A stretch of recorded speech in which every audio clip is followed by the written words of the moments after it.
মাননীয় প্রধান উপদেষ্টার প্রেস সচিব জনাব মোহাম্মদ শফিকুল আলম আজকের সংবাদ সম্মেলনে নির্বাচনের ছুটির বিষয়ে যে খবর দিয়েছেন আমাদের সারা বাংলাদেশের মানুষের মধ্যে, সেটি এরকম ছিল যে 12 তারিখ নির্বাচন, সারাদিনই সকল শ্রমিকদের সারাদিনই ছুটি থাকবে ভোট দেওয়ার জন্য।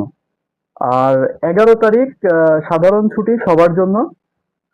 আর 10 তারিখ মঙ্গলবার, 10 তারিখ শুধুমাত্র শিল্পাঞ্চলের যে শ্রমিকগুলো আছে তারা ছুটি পাবে। তো এই জায়গাতেই একটা ধোঁয়াশা থেকে গেছে যে গার্মেন্টস শ্রমিকরা আসলে সবাই কতদিন ছুটি পাবে, 3 দিন নাকি 2 দিন, মানে 10, 10, 11, 12 এই 3 দিন, নাকি 11, 12 এই 2 দিন। তো আমি একটু বুঝিয়ে বলি শিল্পাঞ্চল বলতে উনি কি বুঝিয়েছেন। শিল্পাঞ্চল বলতে যেমন আপনার Dhaka EPZ, Comilla EPZ, Chittagong EPZ, তারপর ঈশ্বরদী ইপিজেড, এরকম যে ইপিজেড গুলো আছে সেগুলোকে বোঝানো হয়েছে। প্লাস যে এরিয়াতে বড় বড় শিল্প কারখানা, ইন্ডাস্ট্রিয়াল পার্ক এগুলো আছে সেই এলাকাকে বোঝানো হয়েছে।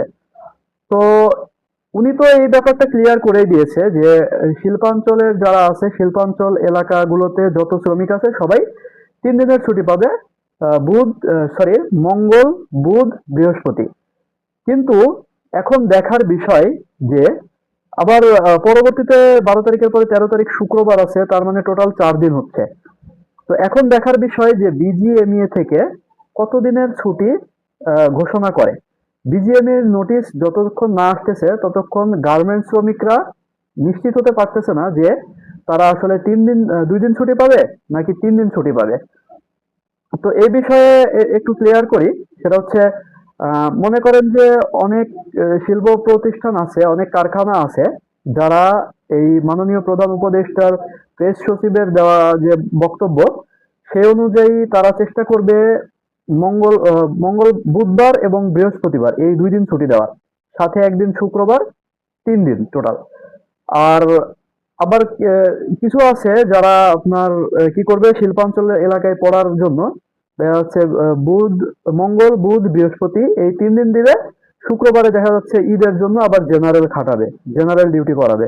অথবা এরকম হতে পারে যে মঙ্গলবারের ছুটি দিয়ে শুক্রবার ওই মঙ্গলবারের ডিউটিটা শুক্রবারে করার সমন্বয় করবে, এরকমও হতে পারে। হ্যাঁ, কিন্তু তার দিক থেকে যে মেসেজ সেটা হচ্ছে আমরা যদি ধরে থাকি যে সাভার, তারপরে আপনার সাভার এরিয়া, তারপরে গাজীপুর এরিয়া, ঠিক আছে, তারপরে নারায়ণগঞ্জ এরিয়া, তারপরে চট্টগ্রাম, কুমিল্লা, ঢাকা ইপিজেড, তারপরে ঈশ্বরদী ইপিজেড, এই সব সবগুলো যে নাম বললাম এগুলো সবগুলোই কিন্তু একটা শিল্পাঞ্চলের মধ্যেই পড়ছে।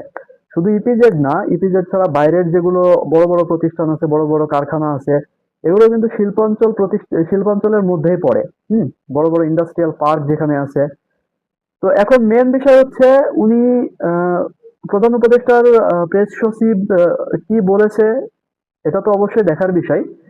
কিন্তু তার কথা মতো বিজিএমইএ, তার কথায় যেমন একটা ধোঁয়াশা রয়েছে যে শিল্পাঞ্চল, এবং এই শিল্পাঞ্চল বলছে এটা, এটার জন্য হয়তো এরকম করতে পারে যে বিজিএমই এরকম একটা নোটিশ দিতে পারে যে শুধুমাত্র ইপিজেড এর ভিতরে যে প্রতিষ্ঠানগুলো আছে, কারখানাগুলো আছে, তারা 3 দিন ছুটি পাবে। আর ইপিজেড এর বাইরে যেগুলো আছে তারা 2 দিন ছুটি পাবে, মানে বুধ এবং বৃহস্পতি। তো বিজিএমই যদি চাই যে মঙ্গল, বুধ, বৃহস্পতি 3 দিনই সকল গার্মেন্টস শ্রমিক সহ যত রকমের কারখানা আছে সকল কারখানার, বিজিএমই শুধুমাত্র গার্মেন্টস শ্রমিকদের সিদ্ধান্তই দিতে পারবে, অন্যান্য কারখানার না। অন্যান্য কারখানার যারা নেতৃত্ব দেন তারা বলতে পারবে অন্যান্য কারখানা কয়দিন ছুটি থাকবে। তো বিজিএমই যখন নোটিশ দিবে যে কয়দিন ছুটি আসলে, মঙ্গল, বুধ, বৃহস্পতি 3 দিন নাকি বুধ, বৃহস্পতি 2 দিন, বিজিএমইর নোটিশের উপরে আসলে নির্ভর করতেছে গার্মেন্টস সেক্টরের বা গার্মেন্টস শ্রমিকদের কতদিনের ছুটি নির্বাচনে পাবে। ঠিক আছে, তো বিজিএমইর নোটিশ পাওয়া পর্যন্ত আমরা অপেক্ষা করি। অপেক্ষা করলে অবশ্যই আমি আবার নতুন আপডেট দিব আপনাদের। সেই পর্যন্ত আমার পেজের সাথেই থাকুন, আমাকে ফলো করুন। আল্লাহ হাফেজ।